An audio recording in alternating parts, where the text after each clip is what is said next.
महाराष्ट्र की राजनीति में इन दिनों एक व्यक्ति बहुत प्रासंगिक है।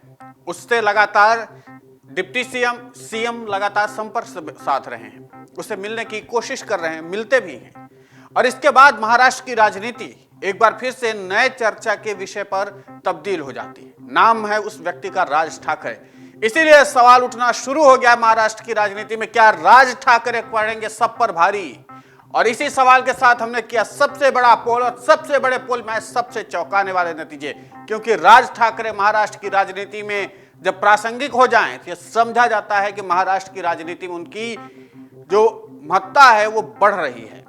और यह बात इसलिए भी कही जा रही क्योंकि राज ठाकरे इन दिनों न सिर्फ सत्ता के केंद्र में है बल्कि जनता के भी केंद्र बिंदु में घूम रहे हैं। और उनका एक ही मकसद है कि कैसे भी करके उद्धव ठाकरे के गढ़ में सेंध लगाना।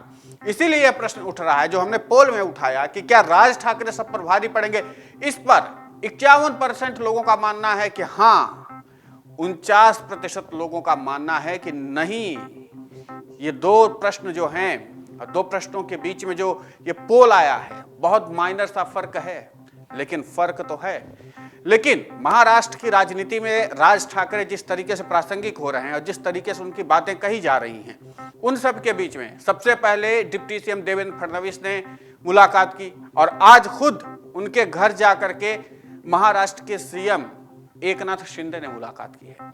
इन मुलाकातों का दौर बहुत महत्वपूर्ण है और ये मुलाकात इसलिए भी हो रही है क्योंकि अभी गृह मंत्री अमित शाह 5 सितंबर को मुंबई में पहुंचने वाले हैं और मुंबई में पहुंच करके वो मुंबई के राजा यानी गणपति बप्पा का दर्शन करेंगे।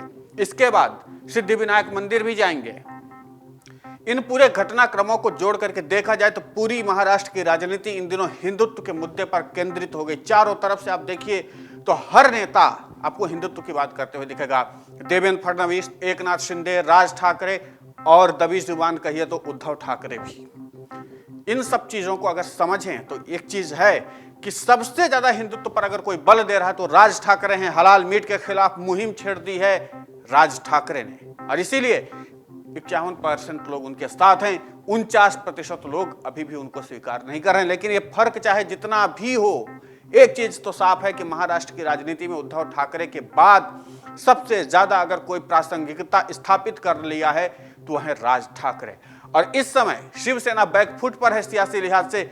इसलिए राज ठाकरे को लगता है कि हिंदुत्व के मुद्दे को उठा करके वो महाराष्ट्र की राजनीति में न सिर्फ पकड़ बनाएंगे बल्कि महाराष्ट्र की राजनीति में शीर्षस्थ स्थानों पर पहुंच सकते हैं। और इसका एक बहुत बड़ा कारण यह है कि शिवसेना का बैकफुट पर आना। लेकिन राज ठाकरे कैसे सब पर भारी पड़ेंगे वो है सिर्फ एक ही फॉर्मूला और उस फॉर्मूले को अलग अलग प्रयोगशालाओं के जरिए हल करने की कोशिश की जा रही है। क्योंकि हिंदुत्व को अपने तरह से उद्धव ठाकरे भी अपनी प्रयोगशाला में हल करना चाहते हैं। बीजेपी लगातार कर रही है। बीजेपी 200 नगर सेवक बनाने का लक्ष्य लेकर के चल रही है।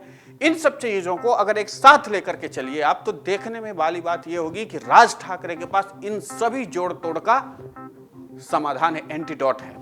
महाराष्ट्र की राजनीति में उद्धव ठाकरे के बाद अगर सबसे ज्यादा स्थापित नेता है और जिसके नाम पर हिंदुत्व के नाम पर वोट लिया जा सकता है वो राज ठाकरे हैं।